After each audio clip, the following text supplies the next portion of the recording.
I suppose you've seen stand-up comics say, kids these days, and then they do about 15 minutes of the problems that their children are causing. Well, hey, kids these days, like this one, Cooper Christensen. Listen to the captain of the varsity boys basketball team at Castile High School. First team all-academic, 1A, 3A basketball for Sports 360. An Eagle Scout. And as if that wasn't enough, his current GPA, 4.2. I'm really fed up with you. Cooper, for crying out loud, leave a little for the rest of us. Oh yeah, there's also that golden rule, student of the month, and that's why you're here. Yes. Tell us about your initial interest in what the golden rule stands for you and the people around you.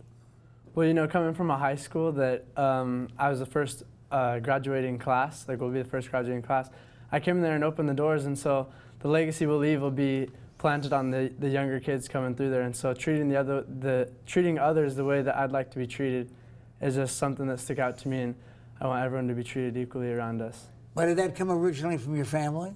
Yeah, it came a lot from my parents, teaching me from a young age. Coming from both my grandpas on both sides, I've never heard them say a negative thing about anyone else, and so having an example to look up to really is what got me there. Now, there's other people who can use you as an example to look up to. What is the Colt Crew? The Colt Crew is it's an organization, a club that I helped start 2 years ago at school, and it involves the regular education students with the special education students. We go in there twice a week. We hang out with them, eat lunch with them, play games with them. I mean, we do unified sports. We play football, basketball, track, soccer. Just go out there and make them happy. That's the goal. Talk to me, though, about you now as a teenager of what age? 16. I'll be 17 next week. Okay.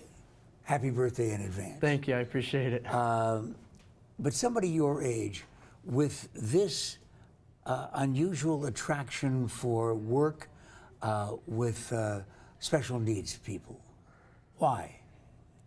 Why not is the question I'd ask myself. If I can play sports and do the activities that I do, why can they not? And so I just try to be the best friend I can to them and help them feel special and wanted and loved. Castile, right on the border of Gilbert and Queen Creek, right? Correct. School that's been in the business of education for 3 years. You've already mentioned that you're the first graduating class about to be. What about the obligations, though, of making an impact at a new school? Is that unusually tough? You know, coming in there, it was, we knew it'd be a challenge, but it'd definitely be worth it. And so having a principal like Miss Lundberg teaching us that right when we got there as freshmen that it's gonna be our legacy that we left, and then also having a basketball coach like I have, Coach Houston, he implants on our team that it's us that's gonna leave it. And so it's either going to be good or bad, and so why not make it good for the younger kids to look up to and keep going. Cooper, I can really understand also why it is that you're recognized, not only because of all of your work and accomplishments, but the awareness of how good it is on television to mention the principal and the coach. It's always a good idea, of course, to mention those people prominently wherever you go. Of course. What about your future? What do you want to do? What do you want to be? And where do you want to be? Well, after high school, I plan on serving a 2-year mission for my church. And after that, I'm interested in going to law school and becoming an agent when I'm older. Wow. And the Agree people and the Bashes people who sponsor this Student of the Month, the Golden Rule Student of the Month, picked a good one here. Thank you. Congratulations to you, the entire Castile basketball team. I'm going to be watching your progress, by the way, through this whole season. Awesome. Would love to see it. And we'll see one another again, I'm sure. Of course. Thank you. This is Pat McMahon on The Daily Mix. And aren't you glad that there are people around like Cooper Christensen?